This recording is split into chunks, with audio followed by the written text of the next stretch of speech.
అన్నీ తీర్చబడతాయి. నెంబర్ 2, రెండోది మాషీదోనిలో ఉన్న ఒక అద్భుతమైన రెండో లక్షణం ఏమిటో తెలుసా మీకు?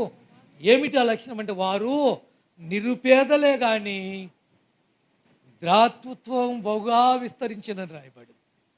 చదవండి 2 కొరింథీయులకు రాసిన పత్రిక 8వ అధ్యాయము 2, 3, 4 వచనాలు. మరియు వారు నిరుపేదలైనను వారి దాతృత్వము వారి దాతృత్వము బహుగా విస్తరించెను. ఈ కృప విషయములోను పరిశుద్ధుల కొరకైన పరిచర్యలో పాలు పొందు విషయములోను మనఃపూర్వకముగా మమ్మను వేడుకొనుచు వారు తమ సామర్థ్యము కొలదేగాక సామర్థ్యము కంటే ఎక్కువగాను తమంతట తామే ఇచ్చిరని మీకు సాక్ష్యం ఇచ్చుచున్నాను. ఏమి సంఘమండి ఇది! అసలు ఎలాంటి సంఘమండి ఇది? ఉందా ఈ రోజున ఇలాంటి సంఘాలు ఉన్నాయా? రెండో లక్షణము ఏముంది మాసీదోని సంఘములంటే? వారు నిరుపేదలే, వారు పేదవారే, వారు ఇళ్లల్లో పనిచేసుకునే వారే, కష్టపడి బేల్దారి పనిచేసుకునే వాళ్ళే. ఆ రోజు పనిచేస్తే కానీ పూట జరగదు. అలాంటి పేదవారు, నిరుపేదలు అయినా ద్రాతృత్వం ఇవ్వటంలో రాజీ పడేదే లేదు. ఏమండి, ప్రేమించటంలో రాజీ పడేదే లేదు. దేవుని మందిరానికి ఇవ్వాలంటే రాజీ పడేదే లేదు. సేవ చేయాలంటే రాజీ పడేదే లేదు. ఎలా ఇచ్చారు? సామర్థ్యానికి మించింది. సామర్థ్యం అంటే తెలుసా మీకు? శక్తికి మించిన డబ్బు ఇచ్చారట దేవుని పనికి. పౌలు చెప్తున్నాడు, వారు మామూలు సంఘం కాదండి. కొరింథీ సంఘములో ఇచ్చే గుణం లేదు తెలుసా మీకు? అందుకే సంఘములో ఈ సంఘాన్ని ఎత్తి చూపుతున్నాడు. వాళ్ళు ఎలాంటి వాళ్ళు? నిరుపేదలే. ఆ రోజు పని చేస్తేనే పూట జరిగే వాళ్ళే, కానీ ఇచ్చే విషయంలో మాత్రం వాళ్ళు తక్కువైన వాళ్ళు కాదు. సామర్థ్యానికి, శక్తికి మించి దేవుని సేవకి ఇవ్వగలిగిన వారు మాషీదోని సంఘస్థులు. మీకు ఒకరిని పరిచయం చేస్తాను. కానుకపెట్టె దగ్గర కూర్చున్నాడు యేసు ప్రభు. ఎక్కడ కూర్చున్నాడు? వాస్తవానికి కానుకపెట్టె దగ్గర కూర్చోము. కానుకేసినప్పుడు వాటి వైపు కూడా మేము సేవకులను చూడం.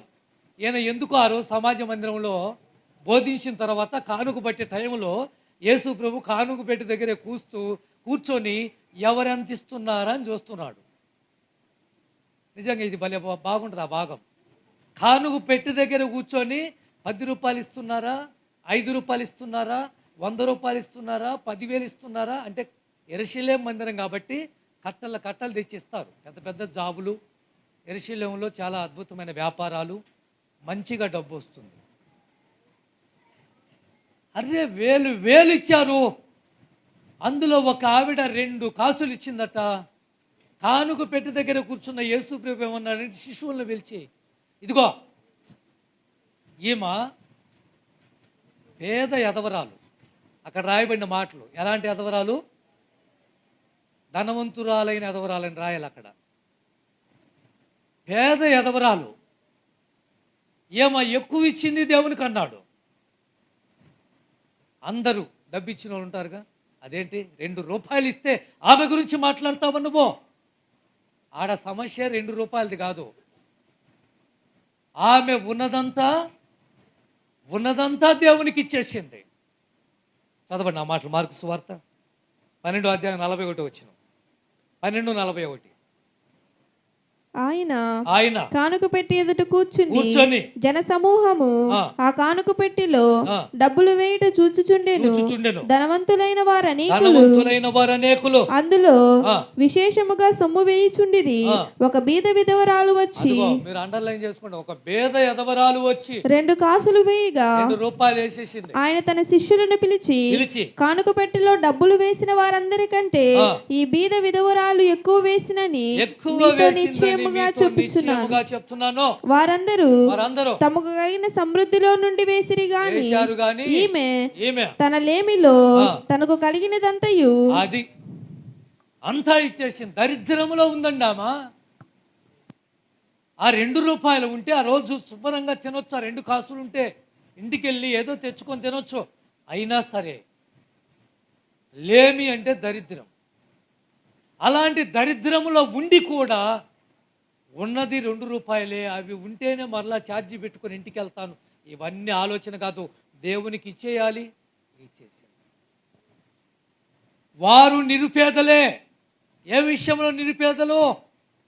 బ్రతకటానికి కష్టమే, తినటానికి కష్టమే, ఉండటానికి ఇల్లు లేదు, సరైన పొజిషన్ లేదు, సరైన ఉద్యోగం లేదు, సరైన వ్యాపారం లేదు, సరైన డబ్బు రాదో, అయినా ఇచ్చే విషయానికి తగ్గేదే లేదు. ప్రియమైన దేవుని బిడ్డ, ఏమ నిరుపేదరాలే, ఎవరు? వెధవరాలు. కానీ దేవునికి ఇచ్చే విషయంలో ఏమాత్రమూ సందేహం. అందుకే కోరింది సంఘము డబ్బిచ్చే గురించి అంటాడు, మీరు ఇచ్చేటప్పుడు ఏది కోరింది రెండో పత్రిక 9వ అధ్యాయం 5వ వచనం కానీ చదువుకోండి. ఇప్పుడు కాదు, మీరు ఇచ్చేటప్పుడు ఒకటి పిసినతనంగా ఇవ్వద్దు. కోరింది సంఘానికి చెప్పాడు. కోరింది సంఘానికి ఎలా చెప్పాడు?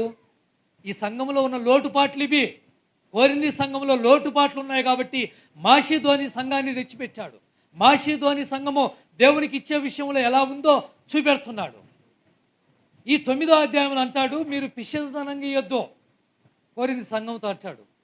రెండోది అంటాడు, బలవంతంగా కాక, సనుగు కొనక. అంటే దేవునికి ఇచ్చే విషయంలో సనగొద్దు. అమ్మ ఏమన్నా మీరు డొనేషన్ ఇస్తారా మందిరానికి అని అన్నప్పుడు అప్పుడు లోపల కొనుక్కునే వాళ్ళు ఉంటారు. అలా ఇవ్వద్దు. మూడోది బలవంతంగా ఇవ్వద్దు. ఫోర్స్ చేసామా మిమ్మల్ని ఏమన్నా సేవకులుగా అంటాడు పౌలు, మిమ్మల్ని ఏమన్నా ఇవ్వమని బలవంతం చేశామా? లేదు. మీరు ధారాళంగా ఇవ్వండి, ధారాళంగా ఇచ్చేవాడిని దేవుడు ప్రేమిస్తాడు అని ఆ అధ్యాయంలో రాయబడిన. దేవునికి స్తోత్రం, హల్లెలూయా. ప్రియమైన దేవుని బిడ్డలారా, పేదరాలే, ఎదవరాలే, భర్త లేందే అంతా ఇచ్చేసాడు. ఈరోజు ఎక్కడికి వెళ్ళినా కాను గురించి చెప్పినప్పుడల్లా ఏమని తెచ్చి పెడతాం, ఆమెను చూడండి అని చెప్తాం. ఎందుకు? దేవునికి ఇచ్చే విషయంలో అలా ఉంది కాబట్టి.